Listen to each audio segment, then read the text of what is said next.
สบายดีสุขคนนะวันนี้ห้าเสียมพบกับครัวแมงอินเตอร์นะแมงอินเตอร์สิมาเห็ดเส้นข้าวเปียกนะพี่น้องอันนี้ก็คือมีแป้งข้าวเจ้าแป้งมัน1 ต่อ 1นะพี่น้องแป้งข้าวเจ้าซ้ำนี่แป้งมันก็ซ้ำนี่แล้วก็น้ำห่อนก็ซ้ำนี่เนาะถ้าต้องใส่น้ำห่อนเนาะ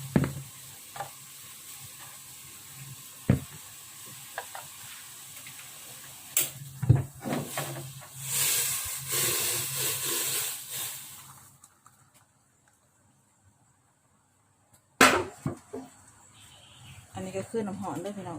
หอมโพดปุกใส่ลงไปเลยนะใส่แล้วกระถิ่นข้นพี่น้อง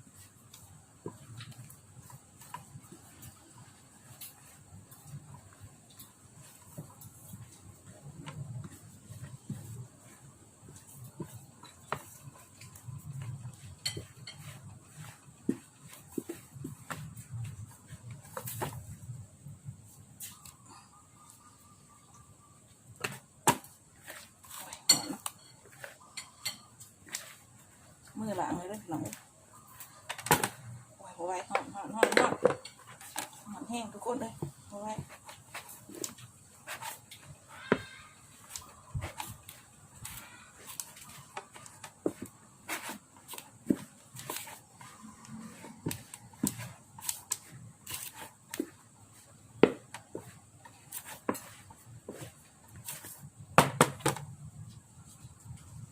สิอุ่นนะ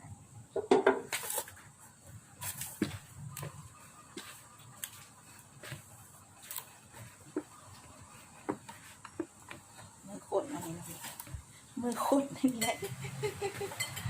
มือยากนี่แหละโอ้ยอ๋อ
สินอนไปจน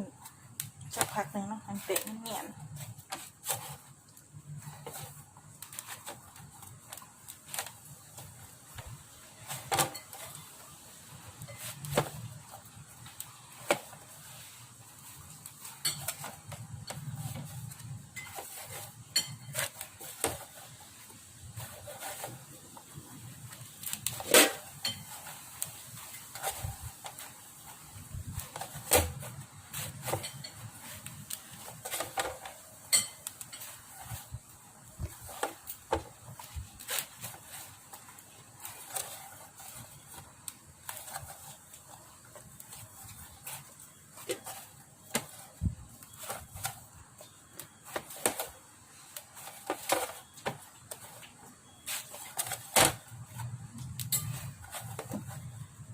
ก็เนียนนะเนาะ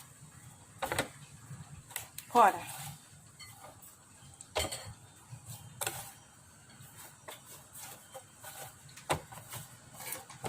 ตัดก่อน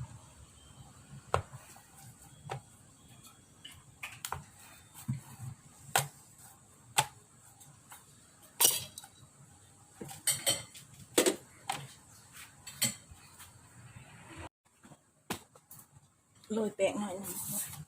อย่างเพื่อว่ามันติดนี่แต่เครื่องหลีแป้งห้ากระซากตามเกิด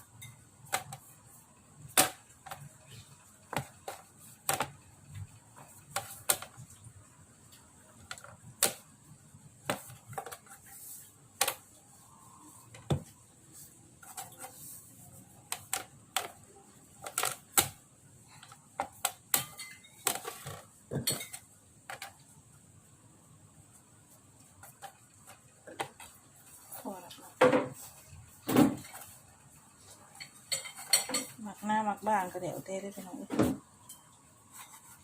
ไม่น้องอีเตอร์มักสีใหญ่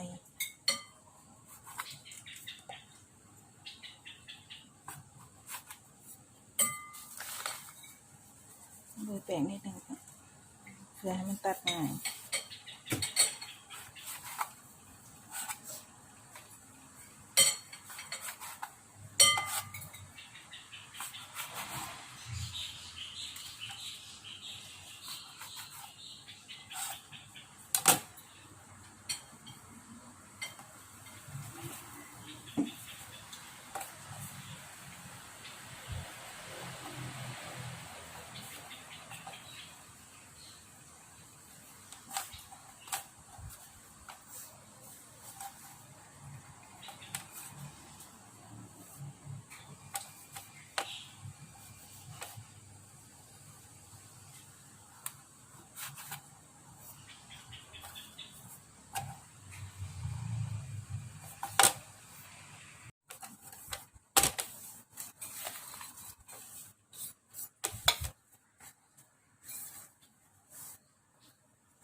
เอากระเพราไปเลยนะน้อง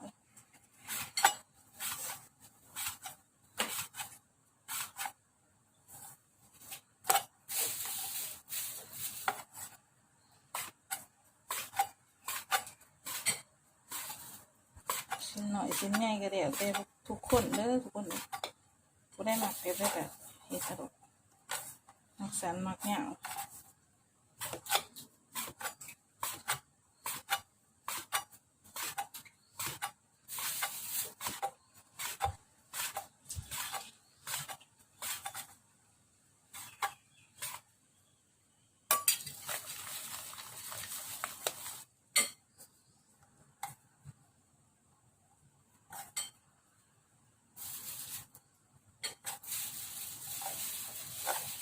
ชิ้นเท่ากับสิบวันยาวเป็นไรเนี่ย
เส้นข้าวเปียกเขาเสร็จแล้วพี่น้อง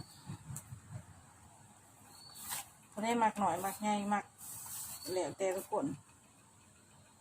เส้นข้าวเปียกสดๆ